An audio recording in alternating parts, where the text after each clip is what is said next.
Welcome back JavaScript के इस नए चैलेंज के साथ में मैं हूं विष्णु और स्क्रीन पर दिए गए इस कोड का आउटपुट आपको बताना है। अगर आप इसका आउटपुट जानते हैं तो वीडियो को यहीं पोस्ट करके कमेंट कर सकते हैं और अगर नहीं तो मैं इस कोड को रन करके आपको दिखाता हूँ।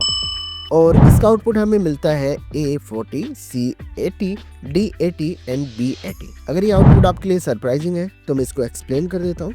यहाँ पर हमने विंडो ऑब्जेक्ट में वेल नाम से एक नई प्रॉपर्टी सेट कर दी है जिसकी वैल्यू है 50, लेकिन अगली ही लाइन में वेर वेल 80 लिख दिया है। तो याद रखिए ब्राउजर में जब हम ग्लोबल स्कोप में वेर कीवर्ड का यूज करके वेरिएबल डिक्लेयर करते हैं तो वो विंडो ऑब्जेक्ट की प्रॉपर्टी बन जाते हैं। इसलिए यहाँ पर आते आते विंडो डॉट वेल को ओवरराइड करके वैल्यू 80 सेट कर दी गई है और यहाँ पर है कैलकुलेटर नाम का ऑब्जेक्ट जिसमें कुछ प्रॉपर्टीज है। ठीक है, अब यहाँ पर सबसे पहले कॉल होता है कैलकुलेटर डॉट शो वैल्यू नाम का फंक्शन, क्योंकि शो वैल्यू एक रेगुलर फंक्शन है और उसे कैलकुलेटर ऑब्जेक्ट कॉल कर रहा है तो यहाँ दिस पॉइंट करेगा कैलकुलेटर ऑब्जेक्ट को, इसलिए ए जो है वो 40 प्रिंट होगा।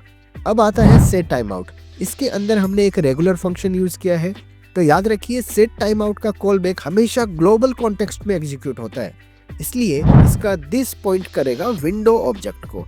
लेकिन ये भी अभी प्रिंट नहीं होगा, ये मैक्रो टास्क क्यू में चला जाएगा और सिंक्रोनस कोड के बाद ही एग्जीक्यूट हो पाएगा। यानी कि अब बारी है सी और डी की। यहाँ पर ग्लोबल वेरिएबल वेल और विंडो डॉट वेल दोनों ही 80 को पॉइंट कर रहे हैं क्योंकि वेर ने विंडो प्रॉपर्टी को पहले ही अपडेट कर दिया था। तो सी और डी दोनों का आउटपुट आएगा 80।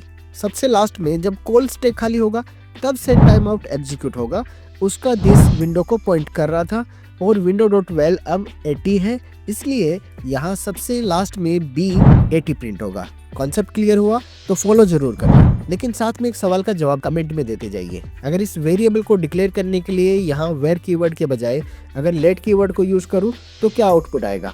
अगर आपको ये वीडियो अच्छा लगा तो इस वीडियो को लाइक कीजिए, हमारे चैनल को सब्सक्राइब कीजिए। मिलता है एक नए वीडियो के साथ में, तब तक के लिए बाय।